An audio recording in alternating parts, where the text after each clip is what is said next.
let's get to an update on the ongoing fight. Russian troops are concentrating much of their firepower on the port city of Odessa. Airstrikes leveled a shopping mall and heavily damaged 2 hotels. Ukrainian officials say Russia used hypersonic missiles. Now, while the U.S. has not confirmed that, America's intel chief does not expect Vladimir Putin to back down despite mounting losses.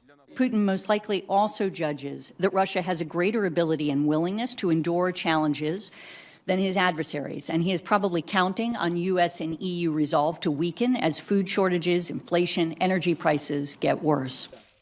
Director of National Intelligence Avril Haines also says Putin may impose martial law or take other drastic measures to try to avoid losing this war. As Ukrainians continue to seek refuge in neighboring countries, some folks from our neck of the woods are working to help. We first told you about one Maryland woman a few weeks ago. She's from Ukraine and flew to the Poland border to help train volunteers in trauma therapy. Well, she's back now, and she talked to our Jess Arnold for an update. Jess joins us now for a story that is new this morning. Jess, what was her biggest takeaway?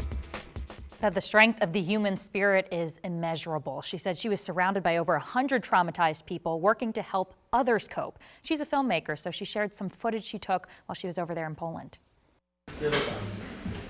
This footage is straight from Poland, from a hotel on the Ukraine border, hosting more than 150 refugees. Ola Oneshko says many are children.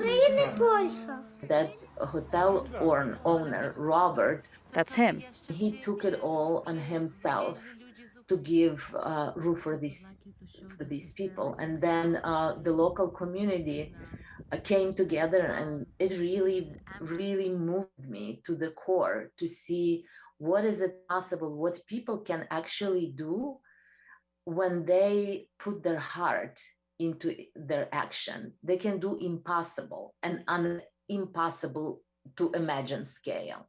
Oneshko is a filmmaker, born and raised in Ukraine, but has called Bethesda home for 20 years. She recently traveled to Poland to help train psychologists there in PTSD therapy for refugees. You hear present. After a couple sessions with one woman, she said, "I can sleep."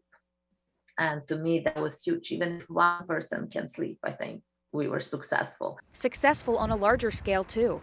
As neighbors, Ukrainians and Poles had rough history. And again, just to take the strangers, maybe even former enemies, just because you see and you have compassionate heart and you see they're in struggle, I think this is huge.